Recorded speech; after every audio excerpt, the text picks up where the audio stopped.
Israel और America के हमले में ईरान के supreme leader Ayatollah Ali Khamenei की मौत पर रूस के राष्ट्रपति व्लादिमीर पुतिन और चीन का पहला रिएक्शन सामने आया है।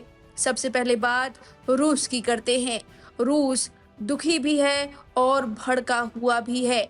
ईरानी राष्ट्रपति मसूद पेजेश्कियान के प्रति गहरी संवेदना व्यक्त की है, साथ में खामनेई की मौत पर दुख जताया है। व्लादिमीर पुतिन ने कहा कि यह हत्या मानवीय नैतिकता और अंतर्राष्ट्रीय कानून की घोर अवहेलना करते हुए की गई थी।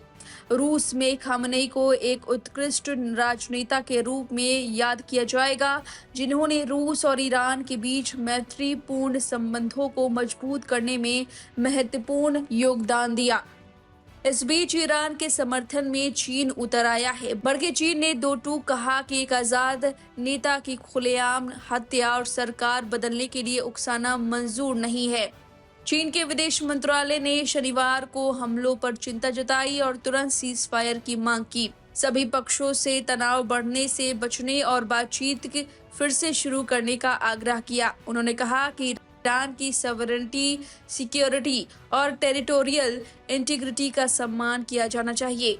सरकारी न्यूज एजेंसी सिन्हुआ के मुताबिक चीन के विदेश मंत्री वांग यी ने रविवार को रूस के विदेश मंत्री सर्गेई लावरोव से कहा कि अमेरिका ईरान बातचीत के दौरान ईरान पर अमेरिका और इजराइल के हमले मंजूर नहीं है। वांग ने कहा कि ईरान के शनिवार के हमले में सुप्रीम लीडर अली खामनेई की मौत की खबर के बाद एक आजाद नेता की खुलेआम हत्या और सरकार बदलने के लिए उकसाना मंजूर नहीं। चीन मिलिट्री कार्रवाई तुरंत रोकने, जल्द से जल्द बातचीत पर लौटने और एक तरफा कार्रवाई का मिलकर विरोध करने की मांग कर रहा है। वहीं रविवार को इजराइल में चीन के दूतावास ने एक नोटिस जारी किया, जिसमें इजराइल में चीनी नागरिकों को जल्द से जल्द देश के अंदर सुरक्षित इलाकों में जाने या ताबा बॉर्डर क्रॉसिंग के रास्ते मिस्र जाने की सलाह दी। तो इस तरीके से रूस और चीन का ये पहला रिएक्शन सामने आ गया है। दोनों ने निंदा की है और दुख जताया है अली खामनेई की मौत पर। अब इस पूरी खबर पर आपकी जो भी राय में कमेंट करके अपनी राय जरूर दे। बने रहिए लाइव हिंदुस्तान के साथ।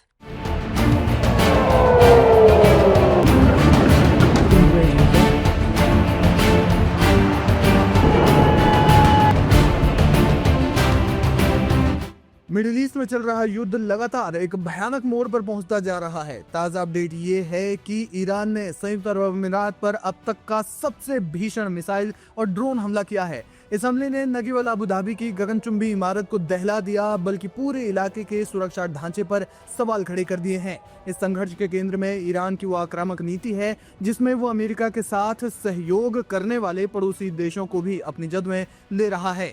ईरान की ओर से दागी गई 130 से ज्यादा बैलिस्टिक मिसाइलों और 200 से ज्यादा आत्मघाती ड्रोन्स ने आधी रात को यूएई के आसमान को लाल कर दिया। हालांकि यूएई के उन्नत रक्षा तंत्र ने अधिकांश खतरों को हवा में नष्ट कर दिया, लेकिन मलबे की चपेट में आने से अबू धाबी में एक एशियाई नागरिक की जान चली गई। दुबई के आसमान में भी धुएं के गुबार देखे गए, जिसके बाद दुबई इंटरनेशनल एयरपोर्ट पर उड़ानों का परिचालन रोकना पड़ा।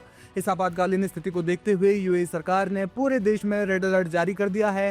सभी स्कूल और कॉलेजों को ऑनलाइन मोड पर डाल दिया गया है। ईरान ने पिछले कुछ घंटों में जबरदस्त आक्रामकता दिखाते हुए उन देशों में बारूद भर दिया जहां अमेरिका के सैन्य बेस हैं।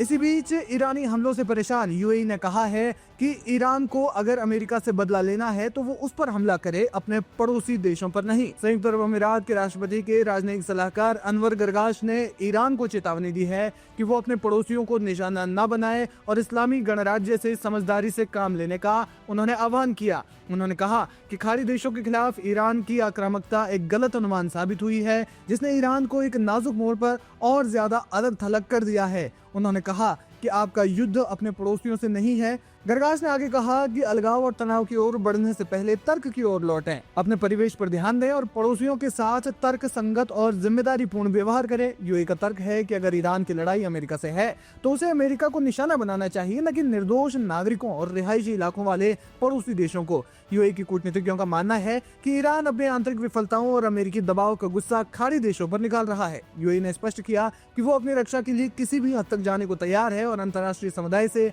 ईरान की इस कार्रवाई को रोकने की अपील की, लेकिन ईरान का कहना है कि उसके पड़ोसी देश जैसे यूएई अमेरिका को अपनी जमीन दे रही हैं, जिसका इस्तेमाल अमेरिकी फौज ईरान पर हमला करने के लिए कर रही है। ईरान ने इस हमले की जिम्मेदारी लेते हुए स्पष्ट किया कि यह कार्रवाई केवल यूएई के खिलाफ नहीं, बल्कि वहां मौजूद अमेरिकी सैन्य ठिकानों के खिलाफ है। ईरान का दावा है कि अमेरिका ने जब उसके सर्वोच्च नेता अयातुल्लाह अली खामनेई को निशाना बनाया तो उस ऑपरेशन में खाड़ी देशों के सैन्य ठिकानों और हवाई क्षेत्र का इस्तेमाल किया गया। ईरान के कमांडरों का कहना है कि जो देश अपनी जमीन पर अमेरिकी फौज को पनाह देते हैं और उन्हें हमारे खिलाफ रसद मुहैया करवाते हैं, वे इस युद्ध में तटस्थ नहीं रह सकते। संयुक्त अरब अमीरात के दुबई, बहरीन की राजधानी मनामा और कतर की राजधानी दोहा में रविवार को लगातार दूसरे दिन विस्फोटों की आवाज सुनाई दी गई, जिससे लंबे समय तक चलने वाले संघर्ष की आशंका बढ़ गई है। फिलहाल देखना ये होगा कि ईरान जो है वो आगे क्या कदम उठाता है और मिडिल ईस्ट का ये युद्ध किस ओर रुख करता है।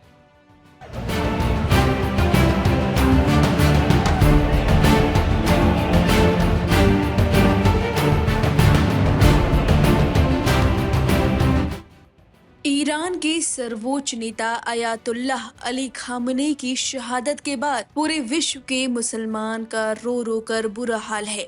हर कोई अपने रहबर के जाने के गम में है, लेकिन इस सब के बावजूद ईरान हार मानने वालों में से नहीं है।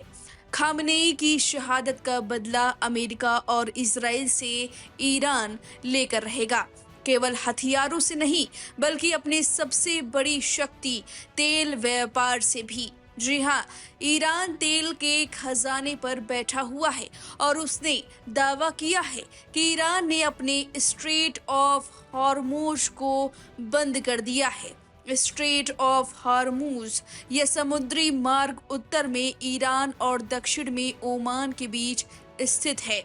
इसकी सबसे सकरी चौड़ाई लगभग 21 मील यानी 33 से 34 किलोमीटर है, लेकिन वैश्विक अर्थव्यवस्था के लिए इसकी अहमियत कहीं ज्यादा बड़ी है। दुनिया के कुल तेल सप्लाई का लगभग 20% हिस्सा इसी रास्ते से गुजरता है। हालिया आंकड़ों के अनुसार प्रतिदिन करीब 20 मिलियन बैरल कच्चा तेल और पेट्रोलियम उत्पाद इस स्ट्रेट ऑफ हॉर्मुज से होकर दुनिया के बाजारों तक पहुंचते हैं। ईरान लंबे समय से कहता रहा है कि यदि उस पर हमला हुआ तो वो स्ट्रेट ऑफ हॉर्मुज को बंद कर सकता है।